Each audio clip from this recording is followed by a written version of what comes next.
ಯಾರ್ಯಾರು ಕಾರ್ಯಕ್ರಮ ಮಾಡ್ತಾರೆ, ಅದು ಪಥಸಂಚಲನೆ ಇರ್ಬೋದು, ಕಾರ್ಯಕ್ರಮ ಇರ್ಬೋದು, ಮೆರವಣಿಗೆ ಇರ್ಬೋದು, ಎಲ್ಲ ಸಂಸ್ಥೆಗಳಿಗೂ ಕೂಡ ಎಲ್ಲ ಸಂಘಟನೆ ಕೂಡ ಅವಕಾಶ ಇದೆ, ಮಾಡಿಕೊಡ್ಬೇಕು.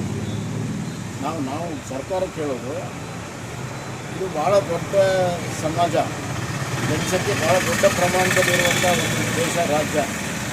ವಿವಿಧ ಸಂಘಟನೆಗಳು ತಮ್ಮ ಕಾರ್ಯಚಟುವಟಿಕೆ ಮಾಡೋದಕ್ಕೆ ಸ್ವತಂತ್ರ ಇದೆ. ಆದ್ದರಿಂದ ಎಲ್ಲ ಸಂಘಟನೆಗೂ ಕೂಡ ಅವಕಾಶ ಕೊಡಬೇಕು ಅನ್ನುವಂಥ ಆಗ್ರಹ ನಾವು ಸರ್ಕಾರಕ್ಕೆ ಮಾಡ್ತೀವಿ. ನವೆಂಬರ್ 2ಕ್ಕೆ ಅವಕಾಶ ಕೊಡಲಿಲ್ಲ ಕಾನೂನು ಸುವ್ಯವಸ್ಥೆ ಬಂದಾಗ. ನವೆಂಬರ್ 2ಕ್ಕೆ ಕೇಳಿತ್ತು ಸಂಘ, ಪಥಸಂಚಲನಕ್ಕೆ ಕಾನೂನು ಸುವ್ಯವಸ್ಥೆ ಹಾಳಾಗುತ್ತೆ ಅಂತ ಅವತ್ತು ಕೊಡಲಿಲ್ಲ ಸರ್ಕಾರ. ನಿನ್ನೆ ಕೋರ್ಟ್ನಲ್ಲಿ ಅದನ್ನು ಹೇಳಿದ್ದಾರೆ. 28ಗೆ ರಾಜ್ಯ ಪಂಚಾಯತಿ ಮಾತಾಡ್ಕೊಳ್ಳಿ ಅಂತ ಹೇಳಿದ್ದಾರೆ. ಶಾಂತಿ ಸಭೆ ಮಾಡಿ 30ಕ್ಕೆ ವರದಿ ಕೊಡಿ ಅಂತ ಹೇಳಿದ್ದಾರೆ. 28ಕ್ಕೂ ಕೊಡ್ತಾರ ಅನುಮತಿ ಅನ್ನೋದು ಡೌಟು. ಇಲ್ಲ ನೋಡಿ, ಕೋರ್ಟು ಭಾಳ ಸರಿಯಾದ ನಡೆಯನ್ನು ಮಾಡಿದೆ.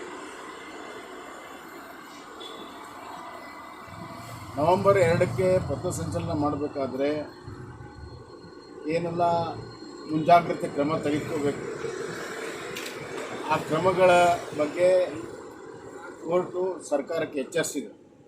ಆ ಕ್ರಮಗಳನ್ನು ತೆಗೆದುಕೊಂಡು ಶಾಂತಿ ಸುವ್ಯವಸ್ಥೆ ಕಾಪಾಡಿ ಮತ್ತು ಪಥಸಂಚಲನ ಮತ್ತು ಇತರ ಕಾರ್ಯಕ್ರಮಕ್ಕೆ ಅನುವು ಮಾಡಿಕೊಡ್ಬೇಕನ್ನುವಂಥ ಉದ್ದೇಶ ಇದೆ ಅಂತ ನನ್ನ ಭಾವನೆ.